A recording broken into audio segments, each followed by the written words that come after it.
Salut les amis, on est le lundi 5 août et c'est une nouvelle journée de fête sur le terrain. Pourquoi je suis à côté du bassin? Parce que j'adore vous montrer ça. Je sais pas si vous aimez ça aussi, dites-le moi. Mais regardez, encore des larves de têtards. Bon alors il y a plein de poissons qui tournent autour, donc je sais pas s'ils les mangent ou s'ils sont attirés. Il en reste un paquet de larves. Vous voyez, c'est tous les petits points noirs ici qui ressemblent à des graines. Tout ça, c'est des larves de têtards. C'est assez marrant. Je commence à avoir du coup des têtards dans les bassins. Après, je me demande à chaque fois où est-ce que vont toutes ces grenouilles, si elles se font manger ou si elles vont chez les voisins. J'en ai aucune idée. Mais j'adore voir ce petit moment de nature dans ce bassin. Donc c'est super cool. Surtout que on est dans un climat tropical. Donc les températures montent à 35, 36, 37, peut-être 40 degrés en plein soleil la journée. Et on voit que quand même ça fonctionne quoi. Hein. Regardez.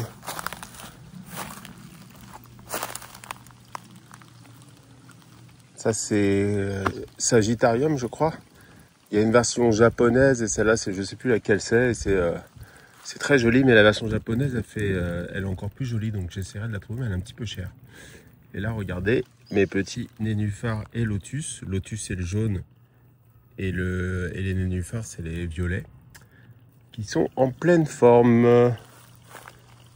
Donc là, bon, évidemment, il y a plein d'insectes pollinisateurs qui tournent autour, notamment des libellules et des abeilles. Il n'y a pas trop de papillons. Les papillons, ils vont plutôt au niveau des plantes quand j'arrose. Je ne sais pas pourquoi. Ils ne vont jamais se poser là dans le bassin. Sinon, comme la semaine dernière, je suis allé vérifier mes petites boutures de fruits du dragon de pitaya ici, là. Et donc, chaque semaine, j'essaie d'en planter une. Donc on voit maintenant, elles ont quasiment toutes des racines aériennes. Ce qui est plutôt bon signe. Donc je les plante. Donc là j'en ai planté une. Mais avant de vous montrer où est-ce que je l'ai planté, là j'ai nettoyé cette zone-là. Là. J'y suis allé à la scie parce qu'il y avait des énormes arbres qui avaient été couchés. Donc je sais pas s'il y avait eu trop de vent ou une tempête. Et à force, ça relarguait des feuilles là-dedans. Et du coup, ça me fait de la pollution. Ça me fait beaucoup d'azote à traiter pour les plantes. Et donc j'évite maintenant, je sais qu'elle est en plein soleil, mais j'essaie de limiter. J'ai enlevé tous les arbres qui étaient là pour éviter que toutes les feuilles tombent et que ça fasse beaucoup de déchets ou trop de déchets dans le bassin. Donc là il y a une partie des arbres ici. J'en ai mis là. Ouais, c'est du bel arbre hein, à scier. Donc je continuerai à nettoyer. Et ici j'aimerais bien l'aménager avec un arbre qui ne lâche pas de feuilles. Et je pensais à un arbre qui s'appelle le frangipanier ou le fleur de mai. Ici s'appelle fleur de maillot, fleur de mai. Mais dans beaucoup de pays, ça s'appelle le frangipanier. Et je crois qu'il ne perd pas beaucoup de fleurs et de feuilles. Donc je vais essayer de le planter pas très loin du bassin pour faire un peu d'ombre. Sinon, qu'est-ce que j'ai fait?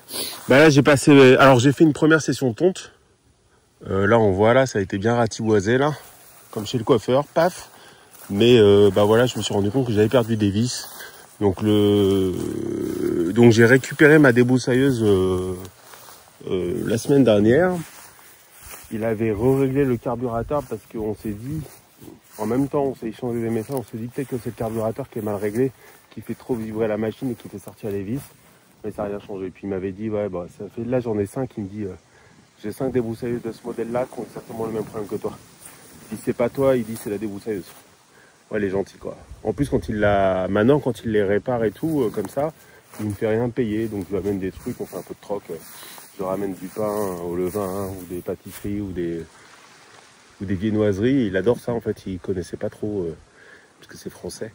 Et il adore ça, donc il me fait pas payer l'intervention, ce que j'apprécie. Donc je lui ai dit, trouve-moi la débroussailleuse qui a pas ce type de problème, parce que là je passe ma vie à lui ramener. Donc je me balade avec la débroussailleuse. Après, il faut que j'attende quelques jours. Ça lui donne du travail, ça me donne du travail. Et du coup, en attendant, je peux pas... Regardez là, ça pousse. Hein. Vous allez me dire, c'est pas mal pour la nature, hein, c'est toujours bien. Mais bon, la nature, elle a des espaces derrière. Et là, mon problème, c'est que les herbes sont plus hautes que certains arbres. Et après, c'est l'accident qui arrive. Sinon, petit bananier va bien. Hein, là, je pense que je vais couper la fleur là. Voilà, hop.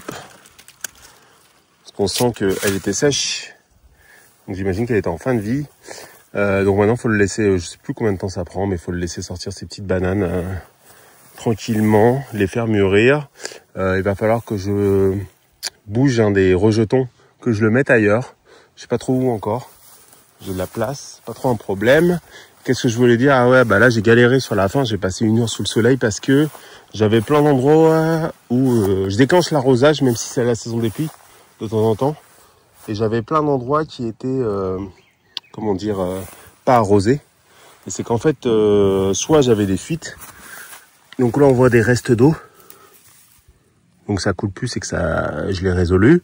Soit, en fait, ces types de tuyaux, il y a ce qu'on appelle ici ils appellent ça du verdine, qui se développe à l'intérieur. Le verdime, en gros, c'est des algues qui vont boucher même ce type de sortie ou les coins comme ça, ou parfois le robinet de sortie. Donc là, on voit maintenant, là, ça coule, il n'y a plus de problème. Mais avant, ça pouvait être soit bouché au niveau du robinet, soit au niveau des coins, soit au niveau d'une sortie. Des fois, ça fait tellement d'algues que ça bouge là, quoi. Alors c'est bizarre parce qu'il y a quand même pas mal d'eau. Mais non. Il n'y a pas l'air d'avoir de fuite, c'est ce que j'ai laissé couler tout à l'heure. Et le temps que je trouve l'origine de l'eau, bah ça a bien, enfin l'origine de la fuite, ça a bien coulé. Donc j'ai bien galéré parce que ça c'était présent à plusieurs endroits. Donc là, on va voir. Voilà, j'ai toujours de l'eau.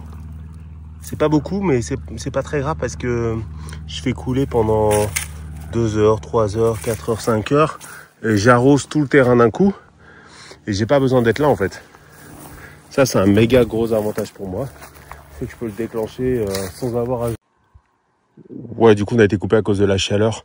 Ce que je disais, ce papaya là, il a pour vocation juste de protéger cette petite plantation, je sais plus ce que c'était. Faut que j'attende que ça grandisse pour m'en souvenir. Mais voilà, il fait des petites fleurs, des petits fruits qui servent les petits oiseaux. Les petits oiseaux, je sais qu'ils viennent ici picorer. Donc ça me fait plaisir.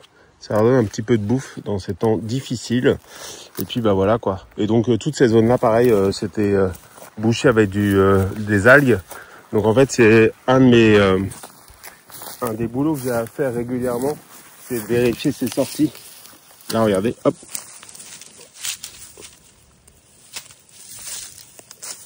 Il n'y a pas beaucoup d'eau, mais il y a de l'eau.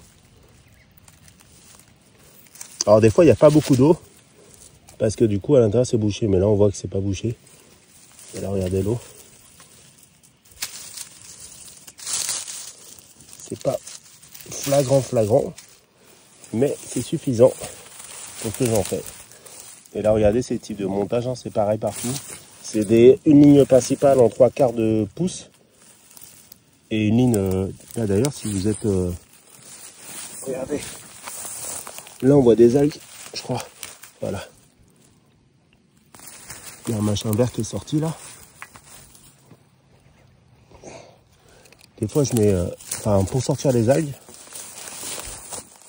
je mets une lame dedans. Alors je mets pas un couteau, mais je mets un tournevis. Et généralement ça règle le problème en frottant un petit peu. Attendez, je vous reprends. Voilà. Donc là même ça a réparé, je pense qu'il y avait des algues qui bouchaient le thé. Et regardez, l'eau arrive. Ouais, c'est la seule contrainte que j'ai. C'est ça. Je connais quelqu'un qui travaille avec des asperceurs. Donc il met une espèce de tour qui monte à 3 mètres de haut en acier. Et il met des asperceurs dessus. Il les connecte avec des tuyaux pour balancer sur à peu près 10 mètres à la ronde de l'eau. Il le fait parce cette personne a un terrain énorme.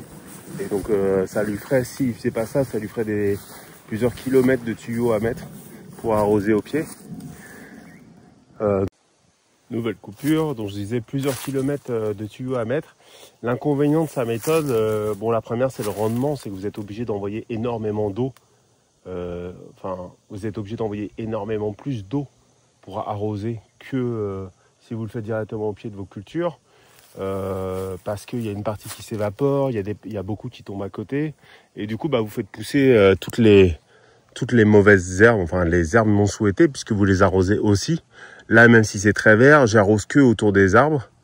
Donc du coup, forcément, les autres parties ont moins d'eau. Elles survivent quand même, mais elles ont moins d'eau. Si vous arrosez partout, bah, elles auront l'eau qu'il faut pour bien se développer. Donc ça augmente l'entretien. Vous consommez plus d'électricité. Mais lui, dans son cas, donc il a un puits comme moi. Il a un puits profond là, avec une grosse pompe à eau.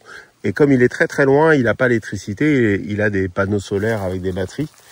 Et donc il a l'électricité et on va dire l'eau gratuite, quoi. Son inconvénient, c'est que quand vous arrosez dans la journée, si vous arrosez les feuilles, avec le soleil qu'on a ici, les UV, la force des UV, vous les brûlez en fait. C'est comme si vous sortiez vous de la piscine et vous restiez au soleil, ça fait un effet loupe et vous cramez votre peau. Ben là, lui, il a le même problème. Et la solution qu'il a, c'est de commencer à arroser dans la journée, donc quand il fait chaud, et de laisser l'arrosage jusqu'à ce que le soleil descende. Donc il laisse l'arrosage plusieurs heures, de façon à ce que les feuilles restent mouillées et ne risquent pas d'être brûlées. Et après, comme ici, la nuit, il fait pas froid, il fait toujours plus de 20 degrés la nuit, il risque pas que l'arbre attrape froid. Donc en fait, il le fait sécher quand le soleil n'est plus du tout agressif, c'est-à-dire vers 18h30. C'est une autre technique, c'est très intéressant parce que ça s'affranchit des problèmes d'algues dans les tuyaux et ça s'affranchit aussi de la quantité de tuyaux qu'on est obligé de mettre et de dérivations qu'on est obligé de mettre, mais ça a ses inconvénients. Et donc sur un terrain qui est grand comme le mien, qui fait à peu près, là il y a quoi, 4000 m² nettoyés, c'est limite, mais voilà, je l'ai fait avec les tuyaux. Je pense que si j'avais vraiment nettoyé toute la parcelle qui fait plus de 5 hectares, là j'aurais eu un problème qui faisait que économiquement j'aurais pas pu mettre des tuyaux partout, ça aurait coûté trop cher. Voilà, il est là le petit, la petite bouture de fruits du dragon. Donc là on voit, il a fait des racines ici. Donc je lui ai mis une petite cordelette pour le maintenir au niveau de l'arbre s'il y a un petit peu de vent. Donc je vais le faire monter ici. Et à cette hauteur là, je vais lui faire partir sur les branches.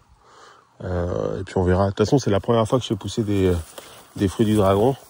Donc on verra bien les petites erreurs que je ferai. Et puis avec les boutures suivantes, comment m'organiser pour être plus efficace. Paf, j'ai récolté des figues. Donc là, le figuier continue de me faire des figues.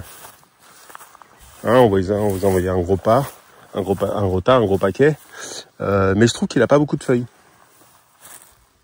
Je suis un petit peu étonné et le peu de feuilles qu'il a, je les trouve pas en super bon état.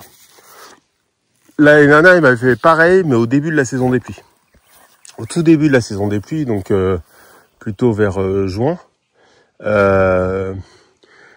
La pluie, je sais pas ce que ça avait fait, mais ça avait abîmé les feuilles et un petit champignon est arrivé. J'avais dû traiter avec un mélange qui m'avait été recommandé par les locaux pour éviter de le perdre. Et cette année, j'ai l'impression qu'il ne l'a pas fait, donc il me ressort des feuilles, mais pas énormément. Donc là, j'ai hâte d'être en fin d'année, donc vers novembre-décembre, quand les températures baissent, qu'il y a moins de précipitations, pour faire des boutures pour le propager sur le terrain, parce qu'il a l'air de bien fonctionner ici. Et c'est très intéressant, un figuier à avoir, que ce soit gustativement ou pour tous les produits annexes que vous pouvez faire. Sinon, voilà, quand j'ai tondu un accident, ce que je vous disais tout à l'heure, là il y avait un gros tas d'herbes, et ma débroussailleuse, j'ai forcé un petit peu et j'ai tapé là. Et ça l'a directement... Donc j'ai essayé de le maintenir, mais le tronc a été pété. Ça me pêchait, c'était un arbre qui m'avait été donné par l'Ayuntamiento de Mérida, donc la mairie de Mérida. Je me souviens plus ce que c'était. Je crois que c'était ornemental. Ça m'embête un peu. J'espère qu'il va repartir. Il y a des arbres, quand vous les tapez ici, ils repartent. Si c'est pas le cas, je serais un peu triste, mais c'est ce que je dis. Quand vous avez un gros tas d'herbes, les accidents sont très très vite arrivés. Voilà. Et là, c'est tout ce que je voulais dire pour ce lundi 5 août. Donc là, du coup, je vais voir avec le gars pour qu'il me conseille une nouvelle débroussailleuse. De façon à avoir un outil qui me permette de travailler à plein temps quand je suis les peu de fois où je suis sur le terrain. et d'être plus efficace dans mon travail. Voilà, voilà. Allez, petite vue du terrain. Regardez, écoutez comment c'est calme. Regardez ce que j'ai trouvé quand j'ai touché mon sac de cal, ça se dit calcaire. Regardez, une belle grenouille qui se cachait dedans. On s'est fait peur tous les deux. Et là, elle bouge plus, elle est immobile. Parce que je pense qu'elle a peur, la pauvre. Mais elle fait aucun bruit. C'est pas comme en France.